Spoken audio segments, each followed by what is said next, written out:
Hello, fellow peasants. Tonight I'll be reviewing Disney's The Hunchback of Notre Dame.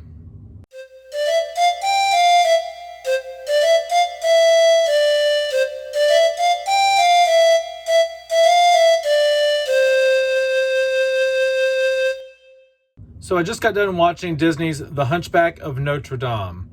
This film came out in 1996.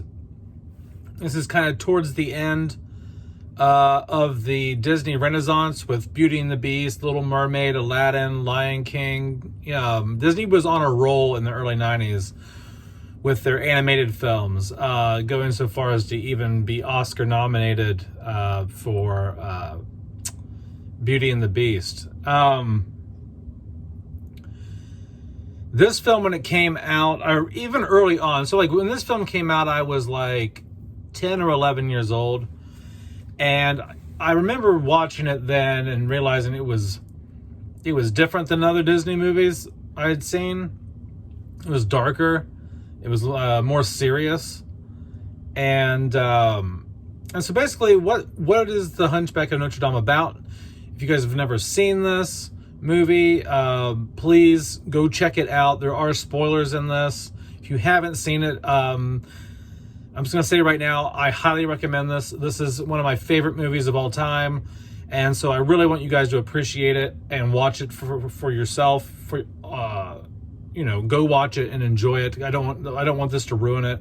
I'm going to get into things that I don't want to ruin for you. So just leave and watch it if you want to. If not, and you don't care, then you can stay. But basically, The Hunchback of Notre Dame is about a deformed guy. His name is Quasimodo.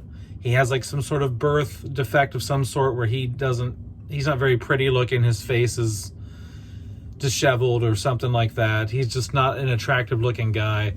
And at the beginning of the film, his mother, who's a gypsy, is fleeing from Frollo, who's the bad guy. He is a politician and a member of the church, and he kills Quasimodo's mom. And he almost kills Quasimodo until the priest or the deacon or whoever in the church says, "Hey, don't you dare. You can't kill him." And for a second, Frollo's like, okay, and he feels like this guilt. And so he decides to take care of Quasimodo, and he keeps him up in the bell tower. So Quasimodo is a guy who lives up in the bell tower. He's kind of stuck there. It's kind of like a prison, but not really, because to him, he's been brainwashed his whole life by his master, Frollo, that the outside world is nasty and vile, and you don't want to be a part of it anyway. And so Quasimodo lives up in the bell tower, and he's lonely. He wants to get out into the world. He wants to go see things, but at the same time, he's hesitant because of what his master Frollo has told him about the outside world. And so let me get into what I like about this film, which is a lot, and what I don't like about this film, which is very, very little. It might be one thing, maybe a couple things. What do I like about this film? The animation is beautiful. The animation is gorgeous in this film. This is the best animated Disney film, hands down. In terms of hand-drawn animation, this is the best, most detailed animation Disney has done previously and since. It's a gorgeous film. The artistry in this is fantastic. If you guys just have this on DVD or something, like upgrade. I've got this on Blu-ray. It's a great image. It's a great transfer. I don't think it could even really, I would probably buy the 4K just because maybe the color timing would look maybe a little better, but in terms of clarity, the Blu-ray is astonishingly clear. It's a fantastic transfer, and the artistry, the detail of the work they put into this film really shines on the Blu-ray. Just all the carvings and the architecture on the churches, even the characters in the film look so much more detailed and lifelike than what you get in other Disney films. The acting is excellent, especially for a Disney film. Not that Disney ever skimped on acting, on actors, and they always got big names and things like that, but this is just so well done and so believable. The soundtrack, the music, I mean, the songs in this are just great. I mean, you got the opening track, you got Hellfire, which is Frollo's song. It's like the best Disney villain song, period, in my opinion. Second would probably be Scar's Be Prepared, but Hellfire is definitely better than Be Prepared, in my opinion. God, what do I like about I like damn near everything about this film. This is one of the very few films that I think is almost flawless. What else do I like? I like the storytelling. I mean, I just like how it's edited. I like some of the humor in it is a bit too much, but I'll get into that later. But just Disney. I feel this film was peak Disney in the sense that Disney knows how to cut down a runtime. They know how to put out a film and go, okay, here's what's going to go in this 90 minutes. They put the creme de la creme in that 90 minutes. So what I'm trying to get at is there's not really much filler in this film, and Disney's very good at that, especially back in the day.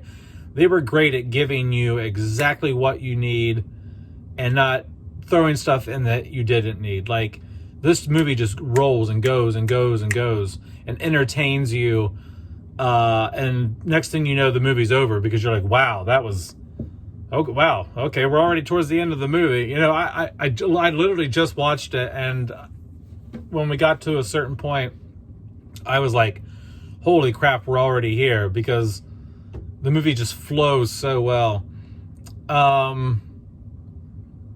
The dialogue in this is excellent. Just the writing. It's more of a mature film, like I said. It always has been. Now that I'm older, I appreciate some of the stuff in it more.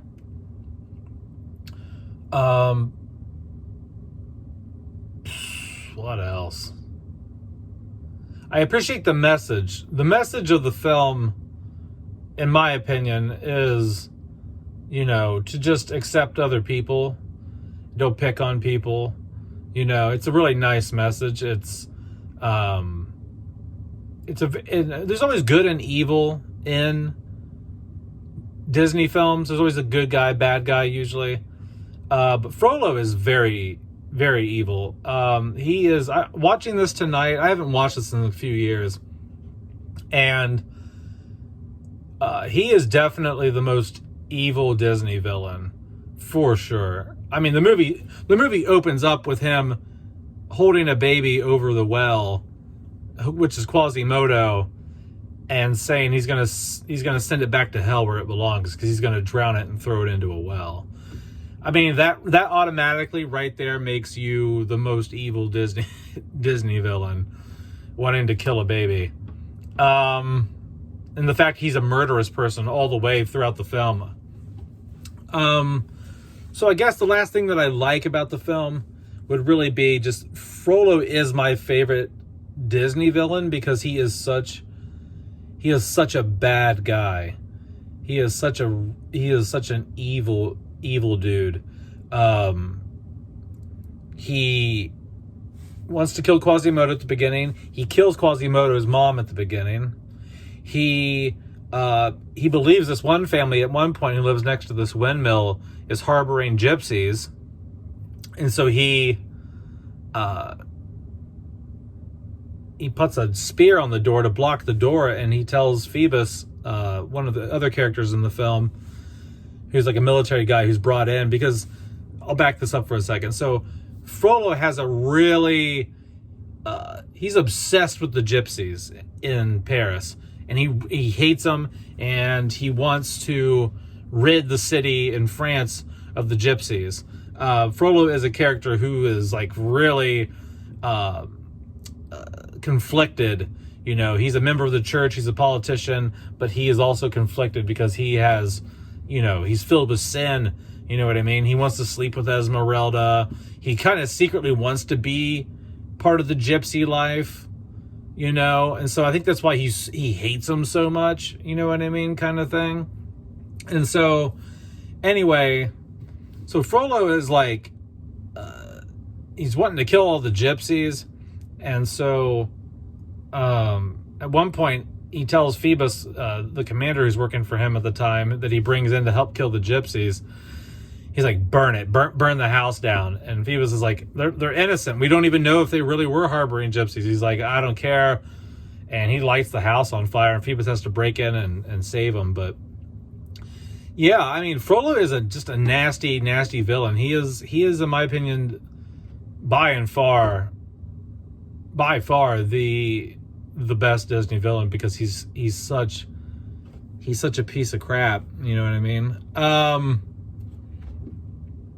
And he wants to hook up with Esmeralda. Like that's the thing. Like he wants to catch her and burn her alive. I mean, there's even the song Hellfire at the end of the film, towards the end of the film, before he goes on his rampage and burns half the city down to find her and kill all these gypsies. You know, he basically he says, like, if she doesn't want me, if she's not going to be with me, I'll burn her at the stake, and I'll burn the whole city down to find her.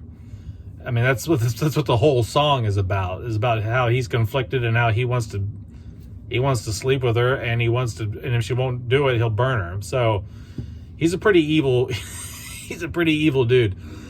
And so while all this is going on, you know, like, so Quasimodo at some point in the film, he sneaks down to the Festival of Fools, which is a festival that the peasants there in town in Paris have. And he dresses up, and people are wearing masks. And at one point, Esmeralda, who is the gypsy who's in town, she tries to pull the mask off of him, but she realizes it's not a mask like everyone else is wearing, and it's his face. And once the crowd realizes it's Quasimodo's face at this festival, they treat him really badly, and they throw tomatoes and all kinds of vegetables at him, and they tie him to this thing that spins around, and they throw all this food at him. And you feel really bad. And Frollo, who is like there, Frollo's at the festival, his master is, he allows it to keep going on because he wants to teach him a lesson for leaving the bell tower, you know, because and after that happens to Quasimodo kind of like believes Frollo at that point. He's kind of like, damn, I guess he was right. People are kind of rude on the outside, you know, I should just stay up in the bell tower. But Esmeralda cuts him loose. While they're throwing the food at him. And she says, you know, shame on you. And she looks at Frollo and says, you're the only fool that I see. Throws the crown for the fool of the festival at Frollo. And so he wants to go after her. She's now got his attention. So now he knows that she exists. He already hates gypsies. So now he's like zeroed in and like focused on her now. And she runs into the church, claims sanctuary. And so she's hanging out with Quasimodo. And how she escapes from the church is Quasimodo helps her escape. Once she escapes, Frollo is damned and determined to get her, and hence all the stuff towards the back half of the film where it's kind of like the rampage that Frollo goes on to kill all the gypsies and find her and burn her because he's obsessed with her and he wants to be with her. What do I not like about the film? These are small nitpicks, but I would probably say it's it's kind of the love song that all the statues sing to Quasimodo, about him being in love with Esmeralda and all that. I can't remember the name of the song right now, but it's just kind of a hokey. It's too upbeat. It's too cartoony. It's a little too sappy for the tone of the film. I think if they took that out, it would be better. I don't care. The older I get, the less I care for the gargoyles being involved in the film. I understand that you need to have some kid-like stuff in a Disney movie, and you need to lighten the mood because it is such a dark Disney film in comparison to other Disney films. But I could do without the gargoyles in general. But I think that's about it. I don't think I have any other complaints of the film other than just some of the too over-the-top humor that's added in forcefully, it feels sometimes, just to keep the kids entertained. And that song, I don't really care for that song. But all in all, I really do think that this movie is a masterpiece. I really do. And I don't say that very often about, I don't watch a lot of Disney films, you know. I mean, I have like the classics, you know, I have like all the standard stuff. I don't sit around and watch them all the time. I'm not a big cartoon person. I don't watch a lot of kids TV shows or kids movies and stuff like that, you know.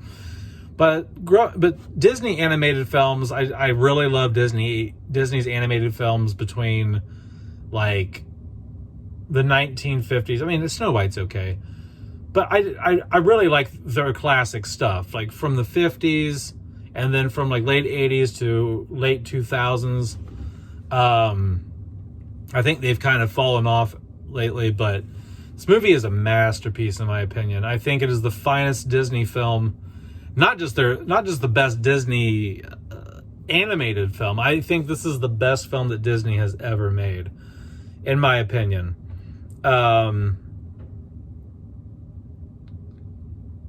It speaks on so many things. It speaks on injustice, corruption,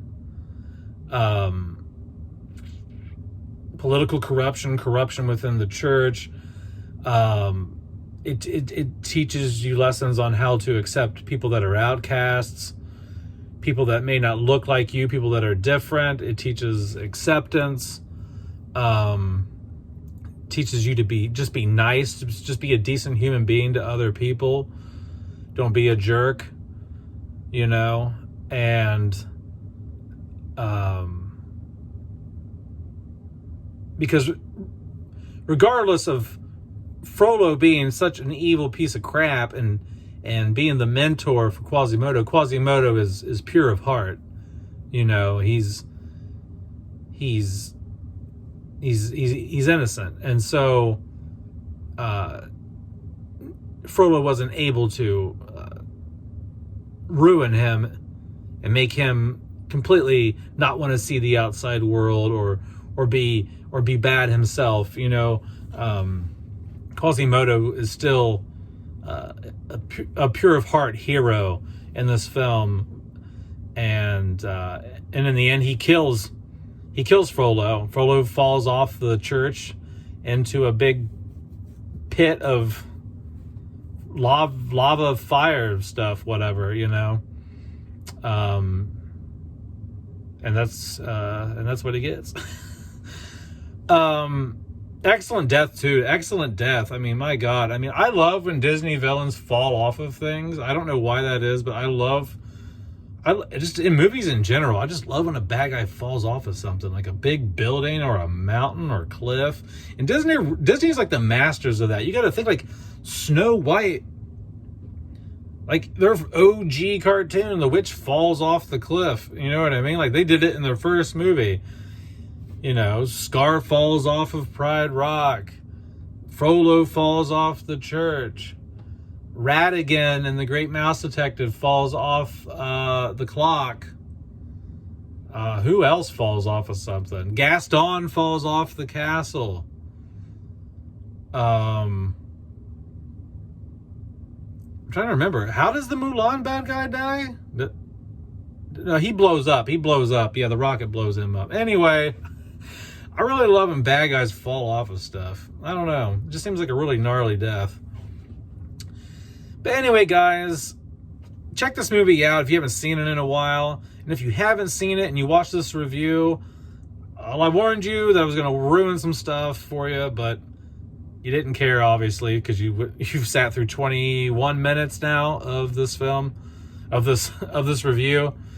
And so go check this out. Go do yourself a favor. If you don't really care for Disney films and you don't really care for cartoons a whole lot, I still think that you would appreciate this movie, even if you're not the biggest fan of Disney films or something or anything like that. This is an excellent film. This is, yeah, it's great. It's a masterpiece. 10 out of 10. And I don't really have much else to say, guys.